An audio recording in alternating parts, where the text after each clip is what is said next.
The massive chamber floated in the dark, void of space. Inside, representatives from 47 different species gathered in a circle. Their ships surrounded the council station like protective guards. Some looked like insects with many legs. Others appeared as floating clouds of gas. A few resembled creatures from Earth's deepest oceans. Each species had earned their place through centuries of diplomacy and trade. Ambassador Kree stepped forward. His scaled body reflected the chamber's blue light.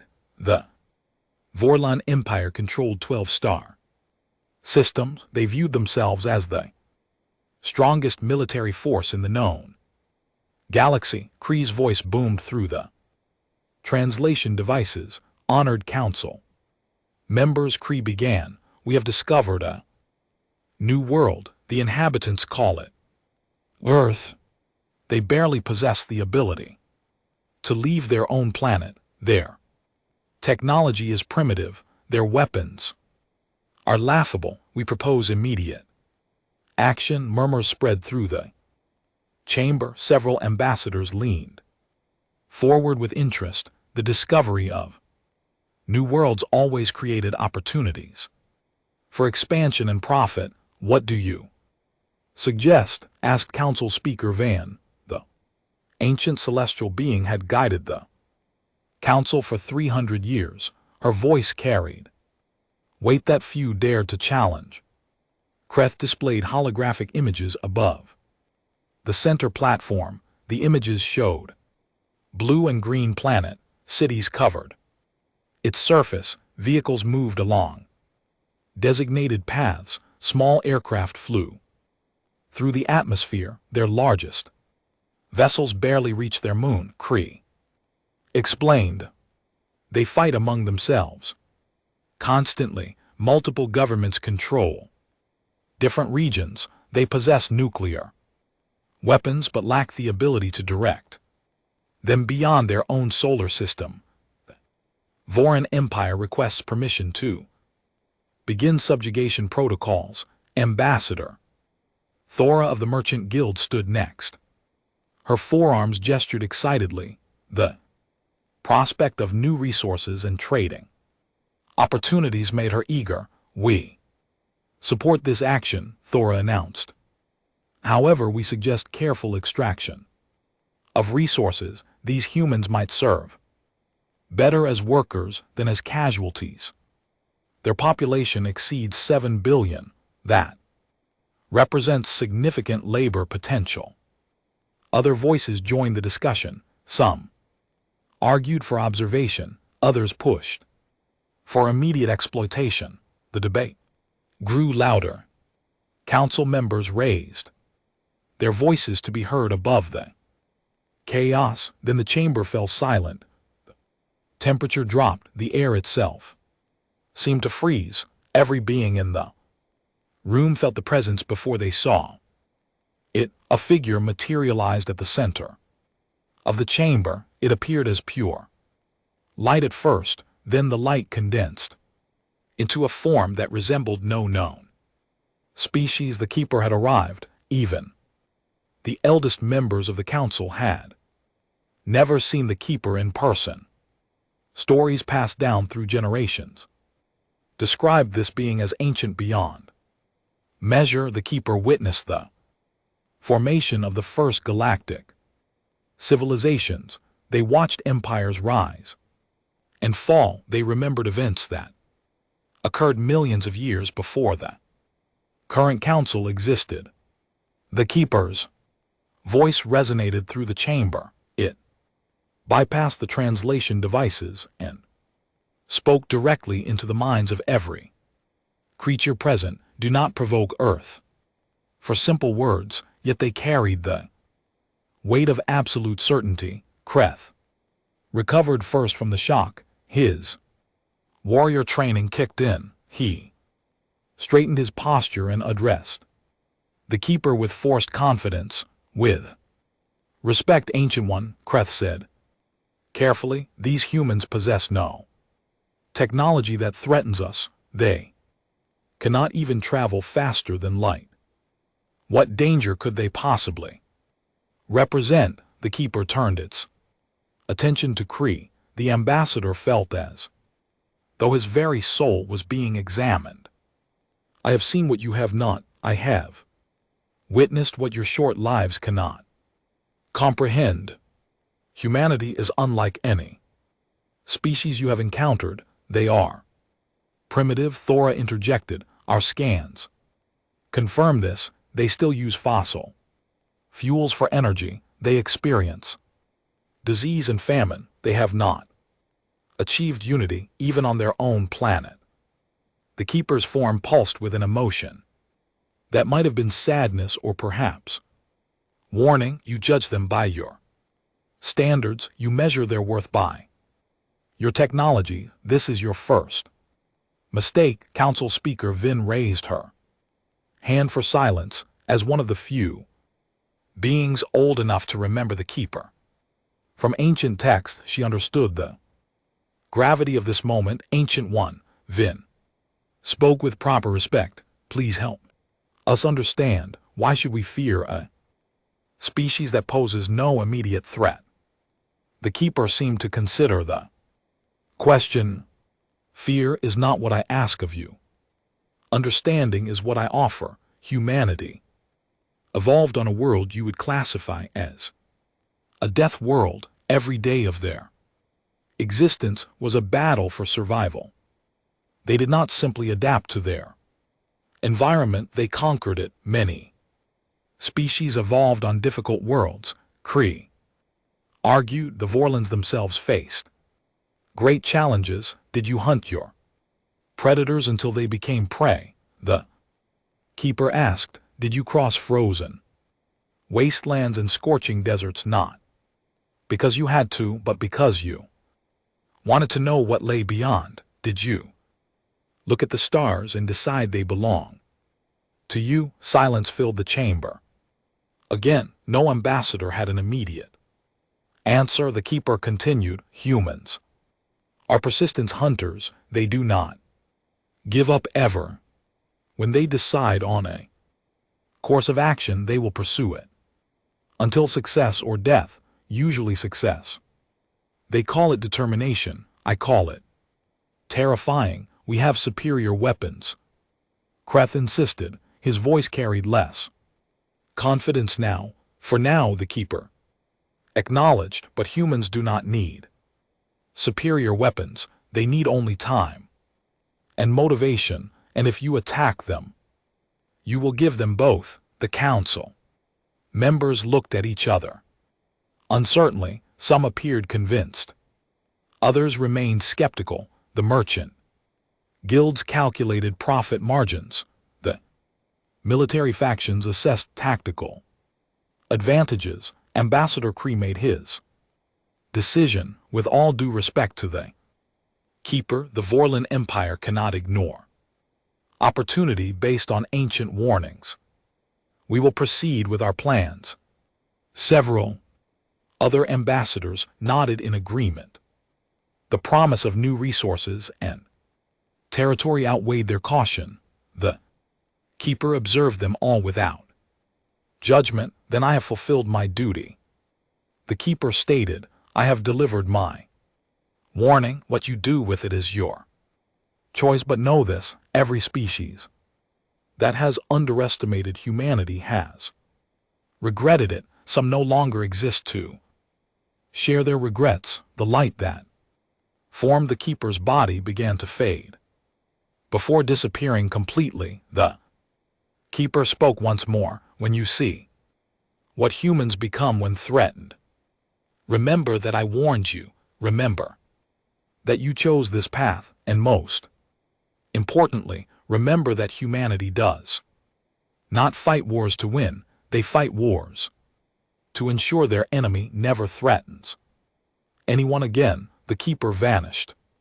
The temperature in the chamber returned to normal, but the chill in the air remained in the hearts of many council members. Council Speaker Vin called for a vote. The result divided the chamber almost equally. Those seeking resources An expansion narrowly won. The Council granted permission for the Vorlon Empire to make contact with Earth. As the ambassadors filed out of the chamber, many felt uneasy. The Keeper's warning echoed in their minds, but greed and ambition pushed those concerns aside.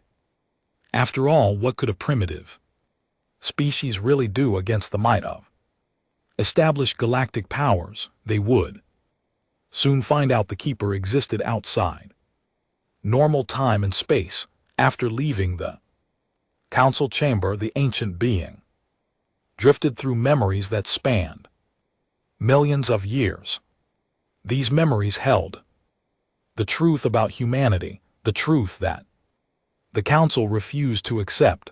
The Keeper remembered the first time it noticed Earth. The planet orbited a yellow star in a quiet arm of the galaxy. Nothing about it seemed special at first. Many worlds supported life, but something about Earth felt different. The Keeper decided to watch. Earth was violent. Meteors struck the surface. Volcanoes erupted constantly. The atmosphere changed from toxic to breathable and back again over millions of years. Ice ages froze the entire planet. Then the ice melted in catastrophic floods. Life appeared. Life died. Life appeared again, each time stronger, each time more determined to survive. The Keeper watched as creatures evolved in Earth's oceans. Simple organisms became complex ones. Fish developed legs and crawled onto land. Reptiles grew massive and ruled the world for millions of years. Then a rock fell from the sky. Fire consumed the planet. 90% of all life died, but 10% survived. Those survivors refused to give up. They adapted. They changed. They became something new. Small furry creatures emerged from the ashes. They learned to survive in a world designed to kill them. They learned to fear, but they also learned to fight back. Keeper observed as these creatures evolved into primates. They climbed trees to escape ground predators. They developed hands that could grip. They developed eyes that could see in 3 dimensions. They developed brains that could plan and remember and dream. Then came the moment that changed everything. The climate shifted again. Forests became grasslands. The primates had a choice. They could stay in the few remaining trees and compete for limited resources, or they could descend to the ground and face the predators that waited there. Humanity's ancestors chose the ground. The Keeper watched in fascination as these early humans developed a hunting strategy unique in Earth's history. They could not run fast like the predators. They could not fly like the birds. They could not hide like the rodents. So they did something else. They refused to stop. Humans became persistent hunters. They would select prey and follow it.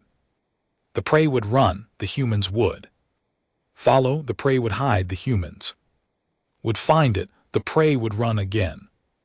The humans would follow again. Hour after hour, day after day if necessary. The prey would eventually collapse from exhaustion. Then the humans would kill it. Other species evolved speed or strength or camouflage. Humans evolved determination. They evolved the ability to never give up. They evolved the psychological makeup to pursue a goal long past the point where any sane creature would quit. The Keeper observed as humans spread across the planet. They crossed deserts that killed other creatures in days. They climbed mountains that reached into the frozen sky. They sailed across vast oceans on crude rafts. When they reached a new land, they did not simply survive. They thrived. They adapted to every climate. Every terrain, every challenge, humans encountered creatures far stronger than themselves. Giant bears, massive cats, with teeth like knives, wolves that hunted in packs. Humans studied these predators, then humans hunted the predators within a few thousand years. Most of Earth's large predators existed only in human myths and stories. The keeper remembered one particular trait that made humans unique. They formed bonds not just with their own species. With everything, humans befriended wolves and turned them into dogs. They convinced horses to carry them. They taught birds to hunt for them. They even formed emotional attachments to small creatures that served no practical purpose. This pack bonding instinct extended beyond animals. Humans bonded with places, with ideas, with causes. When humans decided something mattered, they would die for it, they would kill for it, they would reshape the world for it. The keeper witnessed human tribes war against each other. These conflicts seemed brutal and senseless, but they taught humans valuable lessons. They learned tactics, they learned strategy. They learned that coordination and communication could defeat superior numbers. They learned that wounded humans fought harder than healthy ones because they had nothing left to lose. As humans developed civilization, they created art and music and literature. The council would see this as a sign of peaceful nature. The keeper knew better. Human art celebrated warriors. Human music commemorated battles. Human literature told stories of individuals who refused to surrender against impossible odds. Everything about human culture reinforced the same message. Never give up, never surrender, death before defeat. The keeper recalled specific examples. A small group of warriors defending a mountain pass against an army. They all died, but they held long enough for their city to prepare defenses. Humans remembered that story for thousands of years.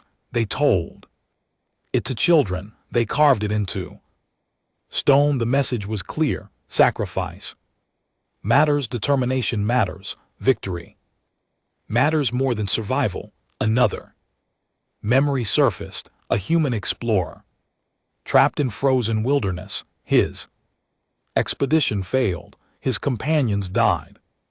He ate leather from his boots to survive. He walked for weeks through snow and ice. When rescuers finally found him, his first words were not about his suffering. He asked if his research notes had survived. Humans cared about goals more than comfort, more than safety, sometimes more than life itself. The keeper remembered when humans discovered science, they began to understand the rules that governed reality. Most species used this knowledge to make life easier. Humans used it to make weapons, better weapons, faster weapons, more destructive weapons. Within a few centuries, humans created devices that could destroy their entire planet. This terrified the humans themselves. They formed agreements. They promised not to use these weapons. The keeper knew these agreements would fail. The moment humanity faced an existential threat, humans would rather destroy everything than accept defeat. The keeper reflected on humanity's recent achievements. They reached their moon in primitive chemical rockets. The council laughed at this. The keeper did not laugh. Humans had decided to go to the moon, so they went. They did not have the technology, so they invented it. They did not have the resources, so they created them. They faced countless failures, so they tried again and again and again until they succeeded. This was the pattern the keeper observed throughout human history. humans. Identified a goal, humans faced. Obstacles, humans refused to accept the obstacles as permanent, humans found a way always every single time. The size of the obstacle did not matter. The probability of success did not matter. Human determination overcame everything. Eventually, the keeper had witnessed thousands of species rise and fall across the galaxy. Some possessed greater intelligence than humans, some possessed stronger bodies, some possessed natural abilities that seemed like magic, but none possessed humanity's unique combination of traits: pack bonding, persistence, pattern recognition, adaptability, and that terrifying refusal to accept defeat. The keeper remembered other species that had underestimated primitive civilizations. The Xanthar collective conquered a world of simple farmers. The farmers seemed grateful at first. They accepted their new masters. They worked in the fields as instructed. Then one day the farmers stopped working. They demanded freedom. The Xanthar refused. The farmers fought back with farming tools and rocks. The war lasted 30 years. The farmers won. The Xanthar collective ceased to exist. Another example: the Krillian Empire enslaved a species of craftsmen. The craftsmen appeared docile and cooperative. They built beautiful things for their masters. They also built hidden weapons. They also made secret alliances. They also planned. For 50 years they planned, then they struck every Krillian military installation in their home system was destroyed in a single night. The Krillian Empire never recovered. These species had determination. They had patience, but they were not human. Humans possessed something extra. The keeper struggled to define it precisely. Perhaps it was imagination. Perhaps it was creativity. Perhaps it was simply madness. Whatever it was, it made humans dangerous beyond measure. Humans looked at impossible problems and saw interesting challenges.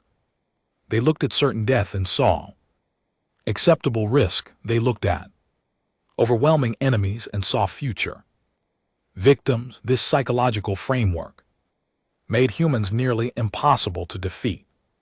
In the long term, you could win battles against humans, but you could never win the war, because humans would never stop coming, never stop adapting, never stop learning, never stop fighting.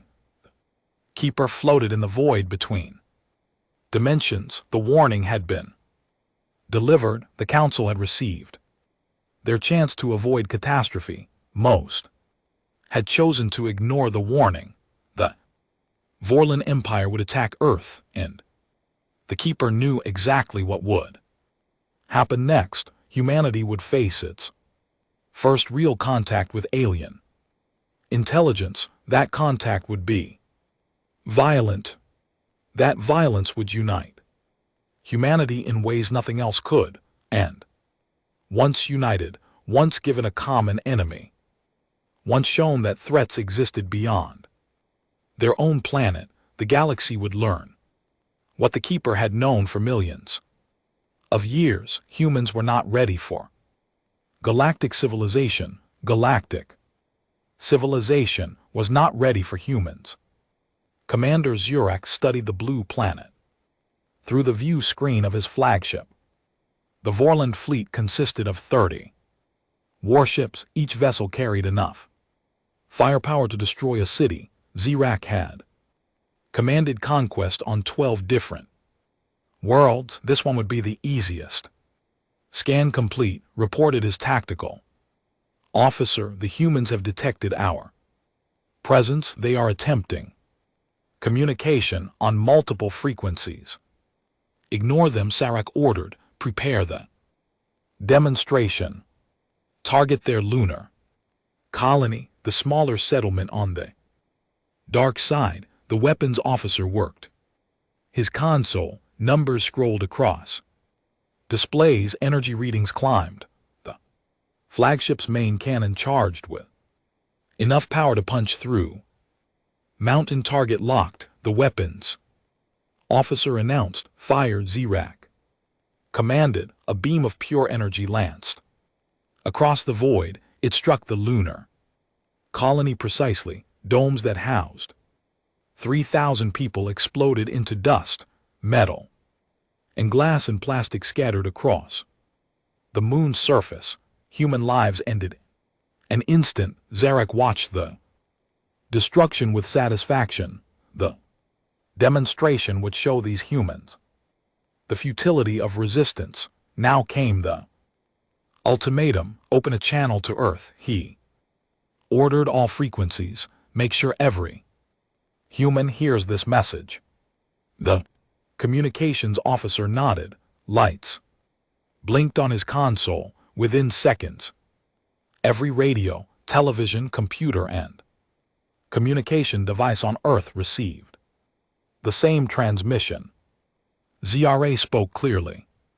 Humans of Earth, I am Commander Zach of the Voron Empire. We have claimed your world. You will surrender all military forces. You will dismantle your weapons. You will accept Vorlon authority. You have 48 hours to comply. Resistance will result in the destruction of your major cities. This is your only warning. The transmission ended. ZRA settled back in his command chair. In his experience, primitive species always reacted the same way. First came shock, then came fear, then came desperate attempts at negotiation, finally came surrender. Usually within 24 hours.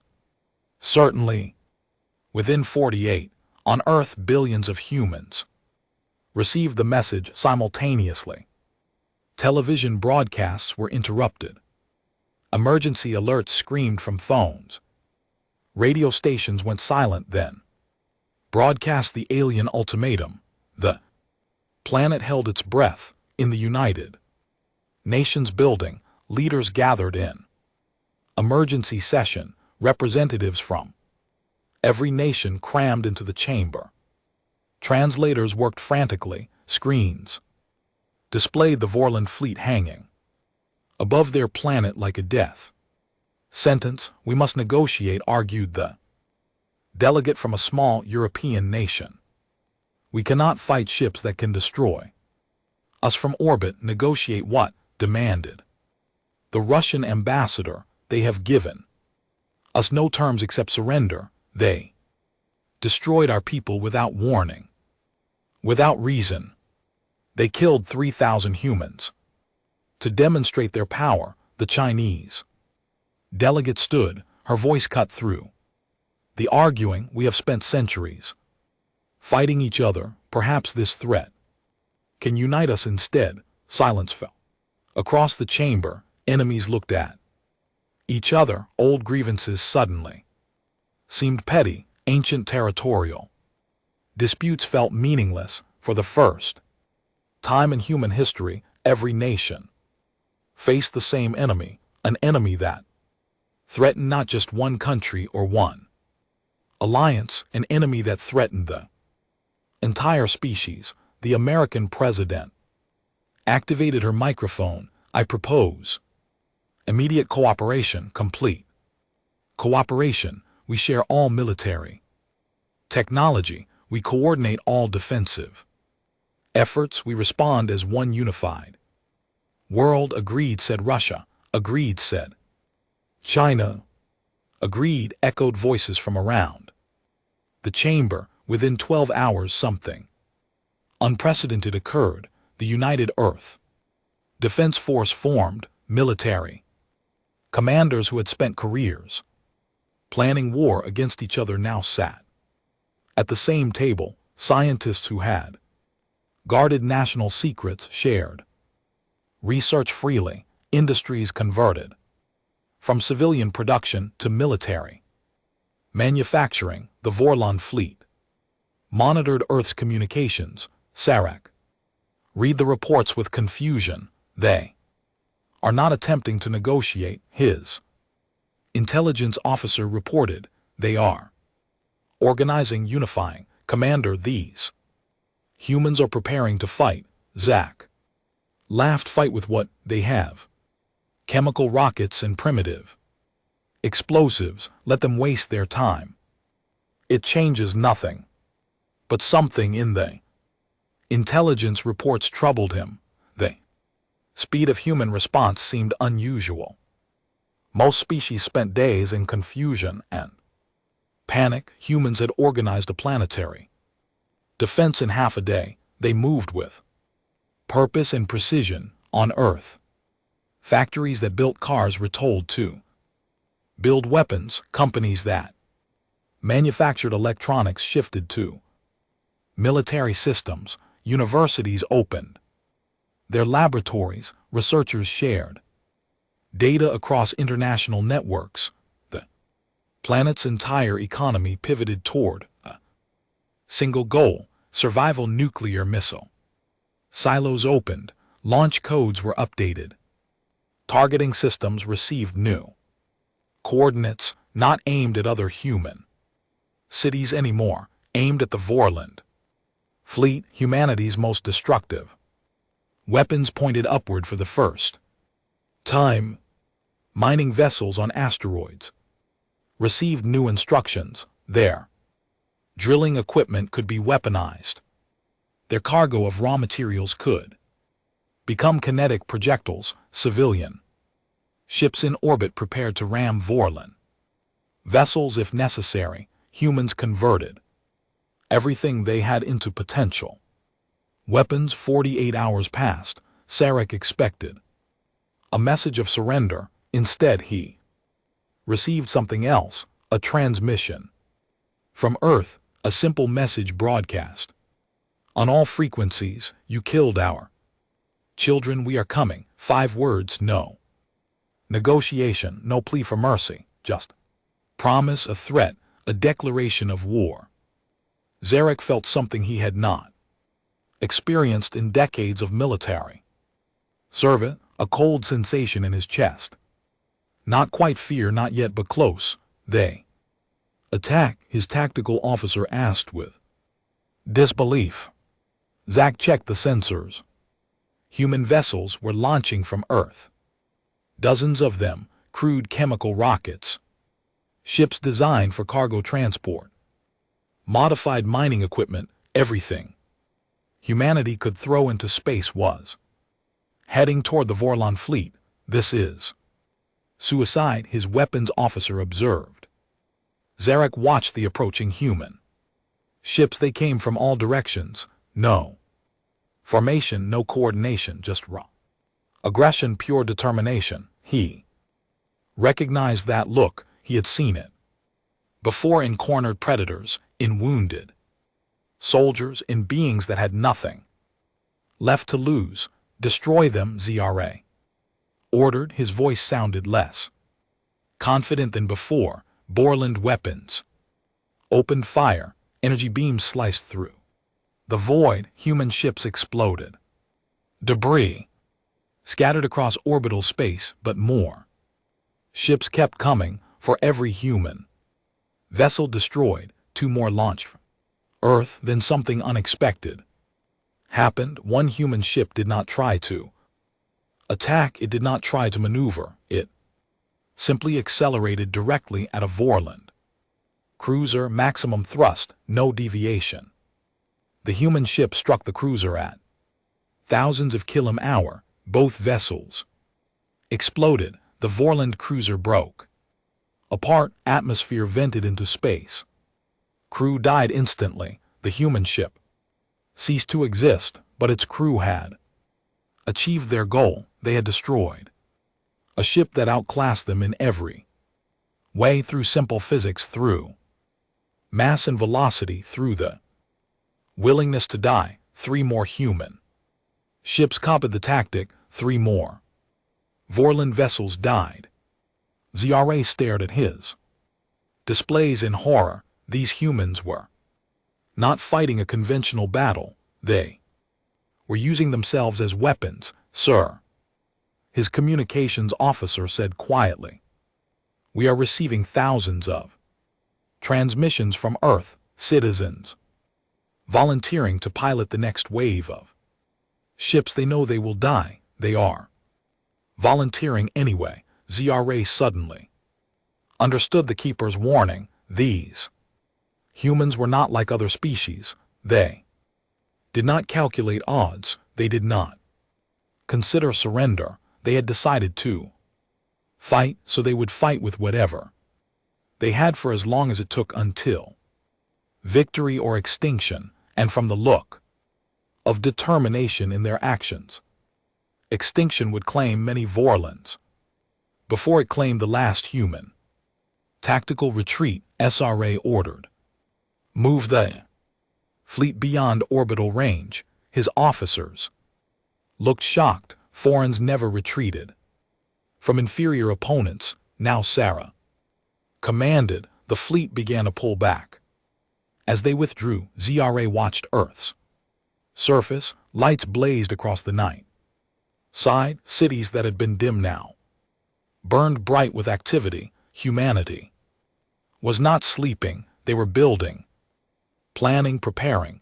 ZRA sent a message back to Vorlon High Command. 3 words that he never thought he would transmit. Request immediate reinforcements. 6 weeks passed since the Vorlon fleet retreated. 6 weeks that changed everything. Commander ZRA received his reinforcements. 20 additional warships arrived from Vorlon space.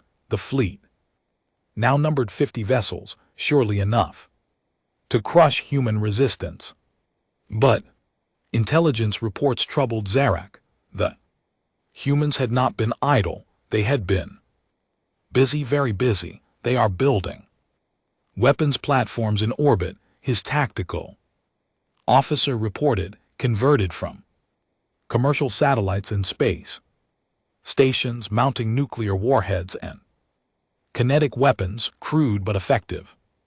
How many platforms? Zarak asked. Over 300, and they are launching more every day. Zarak studied the tactical display. 300 platforms, each one a potential threat. The humans were turning their entire orbital space into a weapons grid. There is more, the officer continued. They captured one of our damaged cruisers, the one that took engine damage during the initial engagement. It drifted too close to Earth. They boarded it. Impossible, ZRA said. Our crew would have activated self-destruct. They did, sir. The humans disabled it. They used cutting torches to breach the hull. They moved through the ship in pressure suits. They pulled wounded crew to safety. Then they towed the ship to Earth. SRA felt his blood run cold. Humans had captured Vorlon technology, advanced technology, faster than light drives, energy weapons, shield generators, everything they needed to understand how Vorlon ships worked. Surely they cannot comprehend our technologies. Rack said it should take them decades to understand even basic systems. His science officer spoke up. Sir, we have been monitoring their scientific networks. They are sharing the captured technology globally. Thousands of researchers are working on it simultaneously. They have already figured out our power generation systems. They are attempting to reverse engineer the FTL drive in 6 weeks. Zarak could not believe it. Yes, sir. Humans appear to learn very quickly when properly motivated. ZRA ordered an assault. His 50 warships moved toward Earth. This time they would not demonstrate. This time they would destroy. Weapons charged, targeting systems locked onto major human cities. But before they could fire, the orbital defense platforms activated. 300 weapons.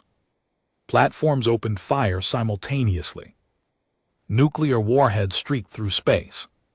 Kinetic projectiles accelerated too. Devastating speeds, makeshift laser. Arrays focused their beams, the combined. Firepower surprised the Vorlon fleet. Vorlon shields absorbed most of that. Damage but not all, 2 cruisers took. Critical hits. Their shields collapsed. Under the sustained barrage, nuclear.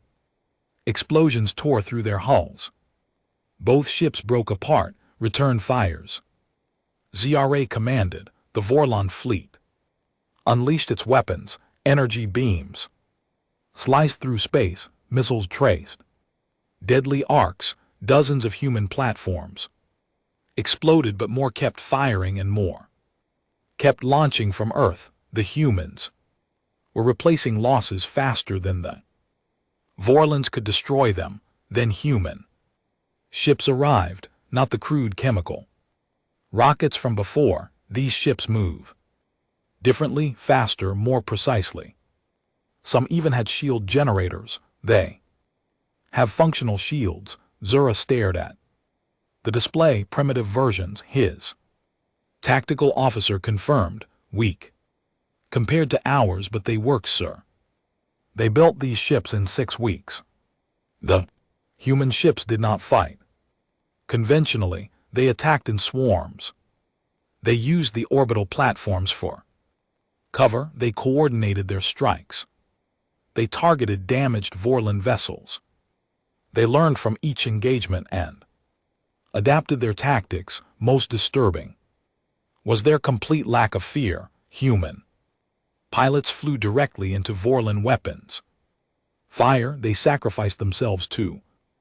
Score hits, they used damaged ships as rams, they fought with a desperation that bordered on insanity, except it was not desperation. Zack realized this as he watched the battle unfold. This was calculation, cold mathematical assessment. Each human death bought time for others to strike. Each sacrifice weakened the Vorlon fleet. The humans traded their lives for tactical advantage, and they did it willingly. 3 more Vorlon ships fell, then 2 more. The humans were actually winning. Withdraw, Zarek ordered. Pull back to defensive formation. The fleet retreated. Again, this time they moved beyond the moon's orbit, far enough to be safe from human weapons, close enough to maintain a blockade. Zurak sent for the Vorland. Prisoners captured during the first battle, the ones pulled from the damaged cruiser. Guards brought 5 crew members to the command deck. Tell me about the humans, Zarek demanded. Senior prisoner spoke, a weapons officer who had spent 3 weeks in human custody before being exchanged. They treated us well, Commander. Medical care for our wounded, food appropriate to our biology, comfortable quarters. They asked questions, thousands of questions, about our ships, our technology, our culture, our tactics, everything. And you told them, Zack asked angrily. We told them nothing classified, but they learned anyway. They are very good at learning, Commander. They observe, they analyze, they test hypotheses. They never stop asking questions. What else? The weapons officer hesitated. They showed us their history, their wars. Commander, these beings have fought each other for their entire existence. They know more about warfare than any species in the galaxy. They invented tactics we have never seen, strategies we never considered, and now they are applying all of that knowledge against us. ZRA dismissed the prisoners. He sat alone in his command chair and considered his options. The Vorlon Empire had never faced an enemy like this, never fought beings who refused to surrender, who learned from every defeat, who turned Every loss into a lesson, more reports. Arrived, human ships were leaving. Earth's solar system, small craft fast. Heading toward Vorlon colonies, these ships carried no weapons, they carried humans, teams trained in infiltration and sabotage. The first team struck a mining operation. They did not kill the workers, they freed them. Vorland colonies used slave labor from conquered worlds. The humans broke the chains. They gave weapons to the slaves. They taught them to fight, then they vanished before Vorland security could respond. Within days, 3 colonies experienced uprisings. The slaves that Vorlands had, oppressed for generations, suddenly believed freedom was possible because humans showed them it was possible. The rebellion spread. ZRA received orders from Vorland High Command. They were sending the entire Third Fleet, 100 warships. Surely that would be enough. But Zack was not so certain anymore. He watched Earth through his viewscreen. The planet glowed with activity. Factories worked around the clock. Shipyards in orbit constructed new vessels. Research facilities developed new weapons. Entire human species had mobilized for total war. Sarek remembered the Keepers' warning, do not provoke Earth. Now he understood why, not because humans were strong, but because humans were unstoppable. They possessed something beyond technology, beyond weapons. They possessed will, unbreakable, unshakable, terrifying will. The Vorlands had started this war expecting quick victory. Now ZRA wondered if they could achieve any victory at all. Worse, he wondered if the Vorlan Empire would survive what they had awakened on Earth. A broadcast went out across all human channels. The Secretary General of the United Nations stood before cameras. Behind her, representatives from every nation stood united. She spoke clearly. We did not seek this war. We did not want this conflict, but since it has come to us, we will finish it. To any species listening across the galaxy, know this: humanity will never surrender. We will never stop fighting. We will learn your technology. We will match your weapons. We will surpass your abilities. And when we do, we will show you the meaning of mercy, because unlike you, we remember what it means to be oppressed. We will break your chains. We will free your slaves. We will end your tyranny. She paused, then delivered the final message. You wanted to meet humanity. Now you have. We hope you survived the introduction. The Galactic Council convened an emergency session. Ambassadors from 47 species filled the chamber with urgent voices. The topic dominated every conversation: Earth, humanity, the war that threatened to reshape galactic politics. Council Speaker Vin called for order. The ancient celestial raised her hand. Silence gradually fell. The situation has escalated beyond anyone's expectations. Vin announced. Ambassador Kree, please provide your report. Kree stood. The Vorlan ambassador looked different than before. His scales had lost their shine. His posture showed exhaustion. His voice carried defeat. The Vorlan Empire has suffered significant losses. 17 warships destroyed, 12 colonies experiencing slave rebellions. Human forces have penetrated 3 of our core systems. They are not simply fighting us, they are liberating populations we have controlled for generations. Murmurs spread through the chamber. 17 warships. The Vorlan military was supposed to be invincible, yet humans had destroyed nearly a third of the invasion fleet. How is this possible? Demanded the representative from the Kelvar Dominion. They are a primitive species. They barely had space travel 3 months ago. Kree's voice grew bitter. They learn. They adapt. They never stop. We destroy their ships. They build better ones. We develop new tactics. They counter them. Within days, we wound them. They fight harder. It is like fighting a force of nature. Ambassador Thora of the Merchant Guild stood. Her forearms gestured anxiously. This affects trade routes. Across 3 sectors, the slave rebellions are spreading beyond Vorlon territory. Species we conquered centuries ago are remembering what freedom means. The humans are teaching them. The representative from the Xanthman spoke coldly. Then we must unite against this threat.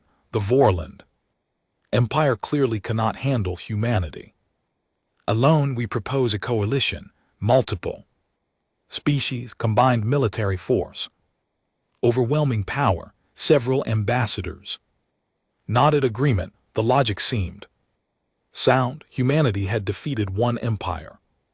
But could they defeat 5, 10, 20? Council Speaker Van looked troubled. Before we make such a decision, perhaps we should hear from those who have actually encountered humans, not in battle. Other circumstances. A small ambassador stepped forward. She represented the mirror species, a peaceful race of traders who had no military power. Her people operated merchant vessels throughout the galaxy. One of our cargo ships suffered engine failure near Earth's solar system, she explained. We drifted helplessly. We expected to die. Then human vessels arrived. They towed us to a repair station. They fixed our ship. They gave us supplies. They asked for nothing in return. When we offered payment, they refused. The chamber fell silent. This did not match the image of savage warriors. The Mira ambassador continued. They asked about our trade routes, about species we encountered, about conditions on different worlds. They were particularly interested in worlds with slave populations. They asked if we knew about oppression, about injustice. We told them, yes, we have seen much suffering in our travels. The humans said they would help, that all beings deserved freedom. Another voice spoke from the chamber, a representative from the Helkar people, a species that had been enslaved by the Vorlons for 3 generations. Humans came to our world. The Heller said quietly. They did not arrive with overwhelming force. They came in small teams. They taught us to fight. They gave us weapons. They showed us tactics, but most importantly, they believed in us. For the first time in 3 generations, someone told us we deserved freedom. Someone helped us take it. The ambassador's voice grew stronger. The Vorlons told us we were weak, that we needed masters, that we existed to serve. The humans told us we were strong, that we deserved respect, that we controlled our own destiny. They did not free us. They helped us free ourselves. Kree interrupted angrily. They are manipulating you, using you as weapons against us. The Helkar representative turned to face him. Perhaps, but I would rather be a free weapon than a slave. The humans offered us a choice. You never did. Council Speaker Van raised her hand again. Debate was getting heated. She needed to restore order. We face a decision, Van announced. Do we unite against humanity, or do we seek peace? The Xanthax representative spoke firmly. Peace is weakness. We show strength. We form a coalition and crush them before they become stronger. Then the chamber's atmosphere changed. The Temperature dropped, light dimmed, every being in the room felt the presence. The keeper had returned, the ancient being, materialized at the center of the chamber, its form pulsed with an emotion. That might have been sadness, I warned. You, the keeper's voice resonated. Through every mind, do not provoke. Earth, you chose not to listen, now you face the consequences. The Xanth's representative tried to maintain confidence. We are not the Vorlons. We have greater numbers, superior technology, combined forces from multiple empires. Surely humanity cannot stand against the united power of the galaxy. The keeper turned its attention to the Xanthax ambassador. You still do not understand. Humanity does not fight to win battles, they fight to ensure their enemies can never threaten anyone again. If you attack them, they will not stop until they have dismantled every empire that poses a threat. But we have resources they cannot match. Another ambassador argued, we have centuries of technological advancement. For now, the keeper acknowledged, but humans closed a 1,000-year technology gap in 3 months. How long do you think your advantage will last? 6 months. Year, and what then? You will face a species that understands your technology as well as you do, a species that never stops learning, never stops adapting, never stops fighting. The keeper moved to the center of the chamber. Its presence commanded attention from every ambassador. I have observed humanity for millions of years. I have watched them survive extinction events, conquer predators, overcome impossible obstacles. They possess a trait that terrifies me. Do you know what that trait is? Silence answered, no. Ambassador dared speak. Hope. The keeper said softly, humans always hope. No matter how dark the situation, no matter how overwhelming the odds, they believe they can win, and that belief makes them dangerous beyond measure, because beings who hope never surrender. They never accept defeat. They never stop trying.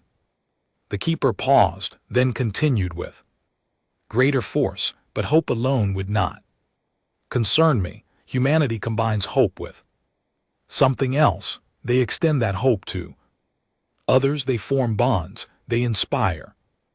They make other species believe freedom is possible, justice is achievable, better future exists. This is why slave rebellion spread. This is why conquered peoples rise up. Humanity does not just fight for themselves, they fight for everyone they consider friends, and humans consider everyone potential friends until proven otherwise. Ambassador Thora spoke carefully. Ancient One, what do you suggest? Should we simply accept human dominance? I suggest you make peace. The keeper responded, genuine peace, not a temporary truce, not a strategic pause. Real peace built on mutual respect. Humanity does not want to conquer you. They want to ensure you never threaten them again. Give them that assurance. Change your ways, end slavery, end oppression, treat other species as equals. Do this and humanity will become your greatest ally. The Xanth's representative scoffed, you ask us to abandon our way of life, our power structures, our economic systems, all because one species throws a tantrum. The keeper's form flickered. I ask nothing, I merely explain your options. Option 1, make peace, change your societies, join humanity in building a better galaxy. Option 2, fight. Watch as humanity tears down everything you have built. Watch as every oppressed species rises against you. Watch as your empires crumble. And if we choose option 2. The Xanth's ambassador asked. Defiantly, then I hope your species has. Good historians, the keeper replied. Because future generations will study. Your fall is a lesson in what happens when you underestimate humanity. The keeper began to fade. Before disappearing, it spoke one final time. I have watched civilizations rise and fall for millions of years. I have seen countless species reach for greatness, but I have never seen anything like humanity. They are unique in the history of the galaxy, not because they are strong, not because they are smart, but because they refuse to accept that anything is impossible. That trait will either save this galaxy or reshape it completely. The choice of which outcome occurs rests with you. The keeper vanished. The chamber remained silent for long minutes. Every ambassador contemplated the ancient being's words, some with fear, some with anger, some with thoughtful consideration. Council Speaker Vin finally spoke. We will vote those in favor of forming a military coalition against humanity. Those in favor of seeking peace terms, consider carefully. This decision will define the future of galactic civilization. The vote began. Ambassadors chose sides. The chamber divided, but something had changed. Before the keeper's appearance, the vote would have heavily favored war. Now, uncertainty filled many minds. The Helkar representative's words echoed. The Mira ambassador's story resonated, and the keeper's warning could not be ignored. Humanity had proven they could fight. The real question was whether the galaxy could afford to be their enemy, or whether it would be better to become their friend. The council vote concluded. 28 ambassadors voted for peace. 19 voted for war. It was close, too close, but the decision was made. The Galactic Council would seek peace terms with Earth. Council Speaker Vin composed the message carefully. Every word mattered. This communication would determine whether the galaxy moved toward cooperation or continued conflict. The transmission reached Earth. Within hours, human leaders gathered to review the proposal. The Galactic Council requested immediate ceasefire. They offered to negotiate peace terms. They acknowledged humanity's right to exist as an independent species. They suggested formation of a diplomatic delegation. The President of the United Earth Defense Force read the message aloud to assembled world leaders. Reactions varied. Some felt relief. Others expressed skepticism. A few demanded continued warfare until total victory. The Russian premier spoke. First, they attack us without warning. They killed 3,000 of our people. Now, they want peace because we hurt them back. Why should we trust them? The Chinese chairman responded, because continuing this war serves no purpose. We have proven we can defend ourselves. We have shown we will not be conquered. Now we must show we can build peace. Debate filled the chamber for hours. Finally, the president called for a vote. The decision was unanimous. Humanity would attend peace negotiations, but with conditions.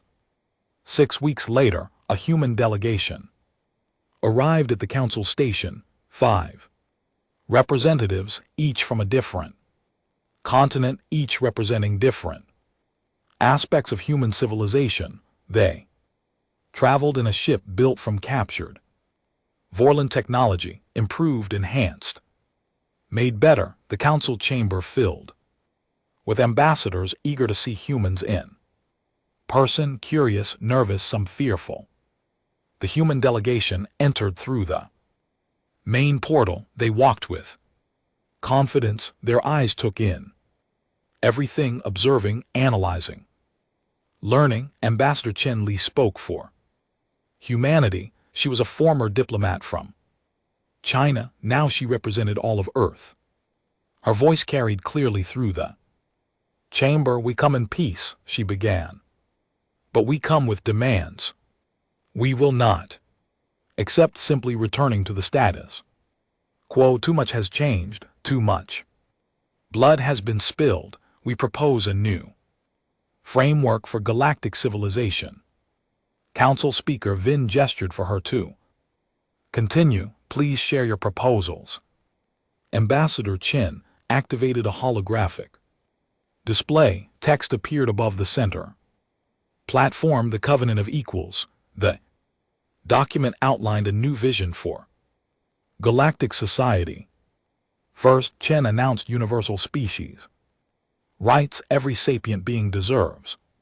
Freedom, the right to self-determination, the right to govern themselves. No species may enslave another. No empire may conquer without consequence. Several ambassadors shifted. Uncomfortably, this proposal threatened their economic systems, their power structures, their way of life. Second, Chen continued, mutual defense pacts. Any species that agrees to these terms receives protection. Attack one, attack all. We stand together against aggression, against oppression, against tyranny. Third, representation for all. This council should include every species, not just the powerful, not just the wealthy. Every voice deserves to be heard. Every species gets a vote. Fourth, technology sharing. We do not hoard knowledge, we share it, we advance together, not as competitors, as partners. Ambassador Kree stood abruptly. This is madness. You propose dismantling systems that have existed for millennia. You want to reshape galactic civilization according to human ideals. Why should we accept this, Ambassador? Chen turned to face him. Her expression remained calm, but her words carried steel, because the alternative is continued war, and we have proven we excel at war. We would rather build than destroy. We would rather cooperate than conquer, but we will do what is necessary to ensure our safety and the freedom of others. She paused, then added quietly, you asked why you should accept this. Let me be clear, we are not asking, we are offering you a choice. Join us in building a better galaxy, or stand aside while we build it anyway. But if you oppose us, you will fall, not because we want to destroy you, but because oppression cannot coexist with freedom. You must choose which you value more. The Xanthex ambassador spoke angrily. You threaten us, you demand we abandon our sovereignty. This is conquest disguised as peace. Another human delegate stepped forward. Commander Sarah Akefer, a military officer who had fought in the orbital battles. Her voice was harder than Chen's. You attacked us without provocation. Akefer stated, you killed our people as a demonstration. You expected us to surrender. We did not. We fought back. We won. Now you complain that we threaten you. Consider this perspective. We could have continued the war. We could have pursued your fleets back to your home worlds. We could have done to you what you intended to do to us. We chose not to. That choice was mercy. Do not mistake mercy for weakness. Silence fell across the chamber. The human delegation had made their position clear. This was not negotiation. This was ultimatum. Then a new voice spoke. The Mira ambassador, the peaceful trader who had been helped by humans. I support this covenant, she said simply. My people have no military power. We have no empire. We have survived by being useful to others, but We have also witnessed great suffering, slavery, oppression, injustice. If humanity offers a way to end these things, I vote yes. The Helkar representative stood. His people had been freed by human intervention. My species also votes yes. For the first time in 3 generations, we are free. We will support any system that protects that freedom. More voices joined.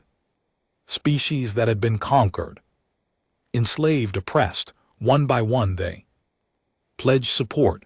The balance of power in the chamber shifted visibly. Council Speaker Vin raised her hand. She had guided the council for 300 years. She recognized a turning point in history. We will vote on the Covenant of Equals. Vin announced each article separately. Each species decides for themselves. Those who accept the covenant will be protected by it. Those who reject it will be outside it. The voting began. Article 1, Universal Species Rights. 32 species voted yes, 15 voted no. The article passed. Article 2, Mutual Defense. 35 voted yes, 12 voted no. Passed. Article 3, Universal Representation. 38 voted yes, 9 voted no. Passed. Article 4, Technology Sharing. 29 voted yes, 18 voted no. Passed. The Covenant of Equals became law, not universal law. Not yet, but the majority had spoken. New era had begun. The Vorland Empire dissolved within a year. Not through military conquest, through internal collapse. Their slave populations rebelled. Their colonies demanded independence. Their military refused to fight for an oppressive system. Empire that had controlled 12-star systems simply ceased to exist. Other empires watched and learned. Some adapted. They freed their slaves. They reformed their governments. They joined the covenant. Others refused. They isolated themselves. They maintained their old ways, but their power diminished. Their influence faded. Humanity kept their promises. They shared technology freely. They defended covenant members from aggression. They helped rebuild worlds damaged by war. They taught, they learned, they formed friendships across the galaxy. 6 months after the peace agreement, the Keeper requested a private meeting with Ambassador Chen. They met in a quiet observation room overlooking the galaxy. You changed everything, the Keeper observed. Chen smiled slightly. You warned them not to provoke Earth.